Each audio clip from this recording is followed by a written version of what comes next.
The oh no Odell fallout continues. A few days after video surfaced of Giants receiver Odell Beckham Jr. holding what appeared to be an illicit substance, some have called for the Giants to move on from the young wide receiver. CC, how should the Giants handle Odell Beckham moving forward? This is what we have to realize, too, with Odell's situation with the Giants. Even though he's been there, it's the only team he's been there. The general manager, Dave Gettleman, and the head coach, Pat Shurmur, they just got there. So they deserve the chance, regardless of whatever happened with the other coaches, the other general manager, however the organization treated them before.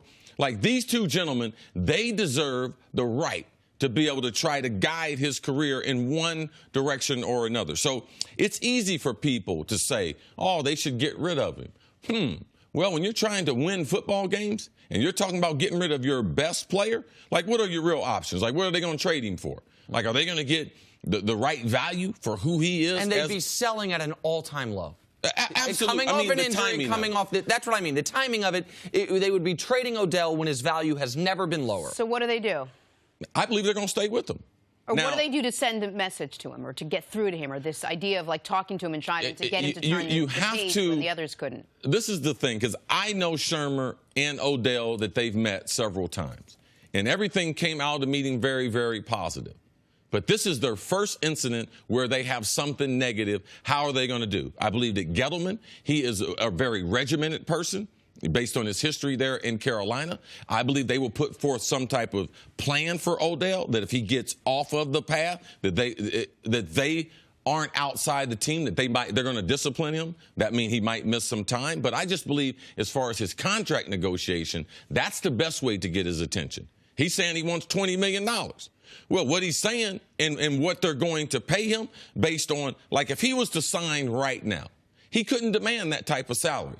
So I believe in their salary demands, they can put more restrictions on him or more pressure on him than they can based on, okay, we want you to do this, we want you to do that. Odell knows the right things to do. The thing is, at what point in his career is he going to be consistent in doing those things? So I think I think trading him would be insane. He's the best player on their team by a wide margin in my eyes. He is one of the very best players at his position. He's had one of the best starts to a wide receiver's career ever. Like, I think trading him would be nuts. You wouldn't get value. But I think the fact that he wants a new contract right now could be beneficial to the Giants in this regard. What if they went to him right now when he's in the heart of this firestorm? Say, you know what? We're going to give you that. You want to be the highest paid receiver ever? That contract? We've written it up. Here it is. But they can put in there many more clauses, outs, things. Hey, you have all this money, but if you fail this drug test, guess what? The guaranteed money goes away. If you get in trouble for this, this is what happens. I feel like they have leverage to make it a team-friendly contract that makes him the highest paid wide receiver ever. And now, listen, maybe that doesn't change the behavior. Maybe that's not enough of a carrot out there. But that way you could protect it's a huge carrot. Big carrot. And you could protect yourself. Yeah. Go ahead. Regardless of what they decide to do, Odell's got to make up his mind. Do I want to be a star, or do I want to be a great football player? Because right now, him going to premieres, red carpets, traveling around the world, like right now, he's trying to build his brand. You know, but as a football player, it's going to suffer. So he has to make up his mind. Like, what do you want to do? Like, he wants people to recognize him as being one of the greatest athletes in the world. Right. But really, what has he accomplished so far in the National Football League? So this is a very, very interesting time for him. Can I ask you a question real quick on that? Mm-hmm. Those two things, though, aren't always at opposition. Like building your brand as a star and becoming the best in the world at your craft. Because the brand doesn't work if you can't make the football part. No, of course, no, I understand that. But what I'm saying is we have seen guys in the past do both. I feel like we've seen Odell in the past. I mean, who in the NFL have you seen do that? I think Aaron Rodgers is a pretty damn big star, and I think he works very hard. What have you seen him starring at? Football. But also, he does more commercials than most guys. How about J.J. Watt? I think J.J. Watt does a lot of things that are, and I think Odell's done it. Like, I'm asking this. There was no objective here. But when I'm saying, I don't think J.J. Watt and Aaron Rodgers have done the same type of things, or been to the same type of events that we've seen Odell at. Certainly not the same type of events, but as far as publicly promoting yourself. Like, my question is to you, do you think, because I don't know, do you think you can simultaneously build your brand while also working your ass off? He don't have no brand unless he's playing football. He's no juggler. He can't sing. He can't dance like that. Okay? His brand is football. And to me, become an expert at that. I wouldn't be as concerned about the other things because I believe they are a detriment to you. All right? His brand needs to be a clean brand that matches up with the National Football League, not with some of the other brands that are out there. And to me, being a great football player is more important than all the other stuff. So do we agree that do we think the Giants are going to punish him for this, whatever you call punish, or they're just going to let it slide and factor it into the contract? The Giants can only do a certain amount based on the collective bargaining agreement, and it could have been a cigar and everything. I know I'm smart enough to know better, because even if it was that, the perception, all right, the perception of everything, the optics of it were very, very negative. He shouldn't have been in a place like that. Right. Finally, the oh no Odell fallout continues. A few days after video surfaced of Giants receiver Odell Beckham Jr. holding what appeared to be an illicit substance, some have called for the Giants to move on from the young wide receiver. CC, how should the Giants handle Odell Beckham moving forward? Well, if they decide to move on from him, that means that, well, first of all, they're not going to do that.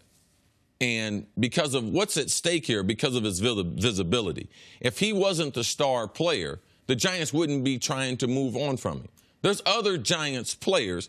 I don't know what Odell was doing, but in holding that cigarette, let's just assume that he consumed it. There's other Giants players that are smoking weed. Yeah, I mean, there just are. Okay, like there are. So why should they get rid of a player? They got other players on the team doing the same. Now, our expectations for OBJ are totally different because of who he is as a player and the things that have occurred in the past. I know what his expectations are as a player. So for me, I've been very, very disappointed in his overall actions because they don't line up with who he wants to be and what he wants his brand to be. But you have to give the head coach, Pat Shurmur, who just got the job a couple months ago, you got to give him an opportunity. He's only been with the kid for 2 months. He hadn't had the kid in the building on a regular basis because players don't have to be there. Dave Gettleman, the general manager, why should we put pressure on him? He just inherited. He just got the job. So this is really their first couple months on the job. I would doubt that their decision would be to, okay, we're getting ready to give up on a guy who they said last month, a little more than a month ago, that Pat Shurmur said that he was starting off with a clean slate. So you can't start a guy off with a clean slate and then the first time he's involved in something, decide that you're going to get rid of him. So what do you do? Listen, taking it from Odell's perspective, he has a new boss, generally, a new general manager, and within 2 months, he's already got a little bit tarnished. For a moment, I just want to talk about for a moment what Odell actually did here. And I want to talk about the worst case scenario of what he actually did here. What he did here was be very careless with who he associates with and potentially smoke some weed. Now, I get it. We might have different, this is something CC and I talked about after the show yesterday, and you brought up a really important point, that I have allowed my own probably beliefs about whether or not jobs should be allowed to drug test, whether or not marijuana should even be illegal in this country, to cloud my opinion that the reality is he's in a profession where there is drug testing. And he has to be aware. He obviously knows there's drug testing. So you shouldn't smoke weed given that that's your job is. Well, no matter what the laws should be, that's what the laws are for what you do. But the reason this is a story is because of the video. The reason the story is because this came out.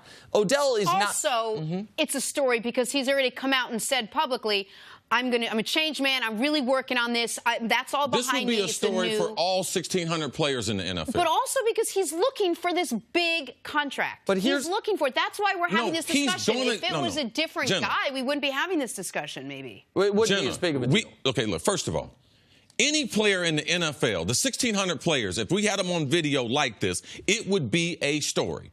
The reason why it's a bigger story is the caliber of the player and the images that go with the player. It's only natural. The bigger the star, the bigger the story.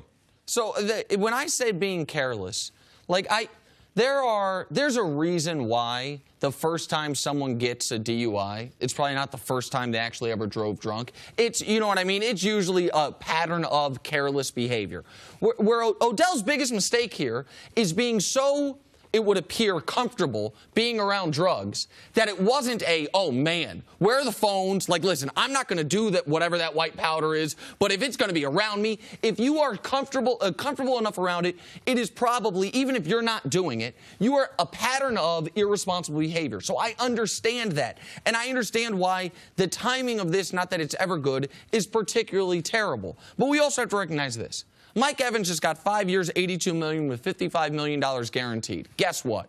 That is the basement of what Odell gets. Barring a suspension or an arrest, that is the basement of what he gets. What I would recommend the Giants do is take advantage of this opportunity. I would recommend the Giants go to him and say, hey, we will still give you the deal you want, but there are going to be not incentives and not, I don't want to call it a morals clause, but if you get suspended through the drug program, if you have this happen, if you get suspended by the team, it voids these guarantees. We are going to protect ourselves against your own, I'll call it knucklehead behavior, because you have not shown the ability to not put yourself in a bad position, even if it's not like he hit somebody. It's not like he did something wildly dangerous to someone else. What he did something is stupid and irresponsible for his own future.